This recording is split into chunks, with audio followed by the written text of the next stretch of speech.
Asubuhi ya leo na kusalimu rafiki yangu na mpendwa wangu kwa upendo wa Mungu aliye hai. Nikukaribishe kwa ajili ya neno la Mungu. Ujumbe wetu kichwa chake kinasema, Mungu atakufanya uonekane mahali usipoonekana. Kumbukumbu la Torati sura 28 na mstari wa 13. Bwana atakufanya kuwa kichwa wala si mkia, nawe utakuwa juu tu wala haui chini, utakaposikiza maagizo ya Bwana Mungu wako ni kuagizayo hivi leo, ukayangalie na kuyafanya. Mpendwa wangu na rafiki yangu, asubuhi ya leo yako mambo matatu ambayo ningetamani uyaangalie kabla ya jambo lolote. Maandiko yanasema Bwana atakufanya kuwa kichwa. Anaposema nitakufanya kuwa kichwa, maana yake kwa sasa ayamkini wewe si kichwa. Maana yake huonekani katikati ya watu ambao wangeonekana, lakini anasema nitakufanya kuwa kichwa. Hata kama hujafanyika, ayamkini uonekane kama wewe ni chochote mahali fulani, lakini Bwana atakufanya kuwa kitu kinachoonekana na cha thamani.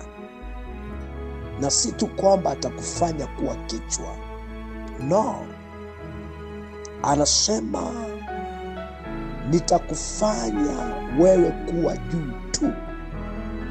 Anaposema utakuwa juu tu, maana yake kanuni ya Mungu ni wewe kuinuka peke yake, wala Mungu hana wazo la wewe kushuka. Ndio sababu anasema nitakufanya kuwa juu tu, kwamba kiu ya Mungu ni wewe kuinuka na kuendelea, wala hutakuwa chini, kwamba ni makusudi ya Mungu wewe kuinuka. Kwa nataka niseme asubuhi ya leo, Mungu atakufanya uonekane mahali ambapo huonekani, mahali ambapo hujulikani. Mungu atakutambulisha. Lakini nini kinachomfanya Mungu akutambulishe?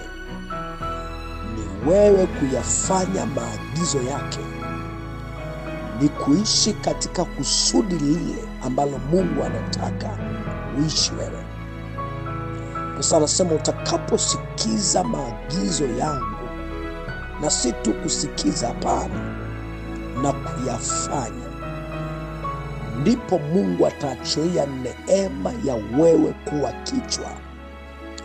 Watu wengi tunatamani sana Mungu atuinue, tunatamani sana Mungu atubariki, lakini wakati mwingine hatuyafanyi mapenzi ya Mungu huyu ambaye tunatamani atuinue.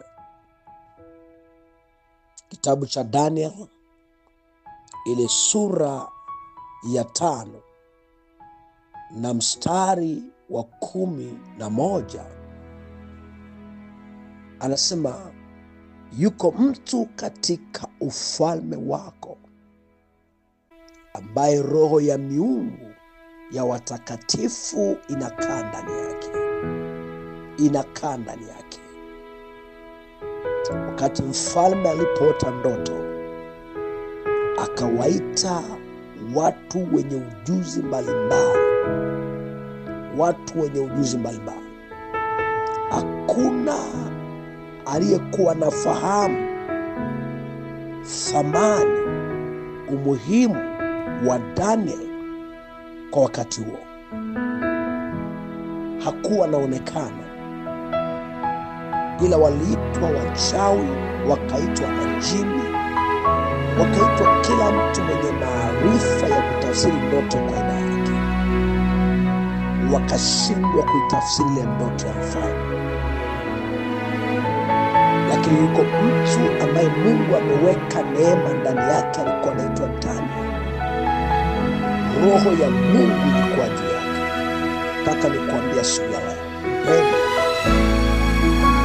Mungu atakufanya uonekane mahali usipoonekana, maana ana njia ya kukufanya uonekane.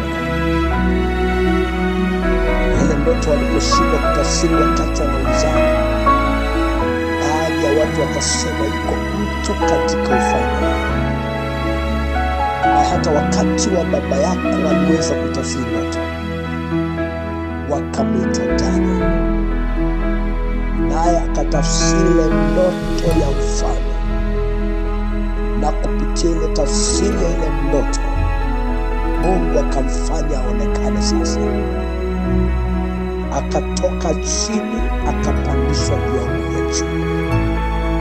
Asubuhi ya leo, mpendwa wangu, Mungu wako atakufanya uinuke viwango ambavyo watu hawangetarajia kama utaenda kwenye viwango.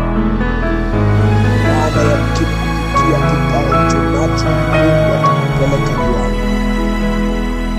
Mungu atakuinua chini kwenda juu. Leo unaonekana si chochote, hautamiliki hata kwenye ofisi. Nyenyekea chini ya mkono wa Mungu ulio. Onesha uaminifu mbele za Mungu wako, onesha utii mbele za Mungu wako, naye Mungu atakufanya wewe uonekane. Hayamkini kupitia kazi ya mikono yako, Mungu atakufanya uonekane.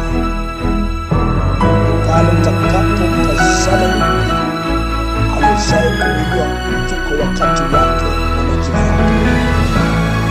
Asubuhi ya leo, wacha niseme Mungu akufanye uonekane mahali ambapo uonekane, mahali ambapo umeshikiliwa, pengine nyota yako imefutiwa na ili usionekane. Mungu atakufanya uonekane. Mungu akutendea haya. Na tuombe. Baba Mungu, katika jina la Yesu, achilia neema yako ya mtu wako kuonekana mahali ambapo unataka onekane. Muinue viwango unavyotaka kumuinua. Kutana na hitaji la moyo wake asubuhi ya leo. Kwa jina la Yesu wa Nazareti, bariki maisha yake. Katika jina la Yesu nimeomba. Amen. Ni rafiki yako Mwalimu Daniel Mathew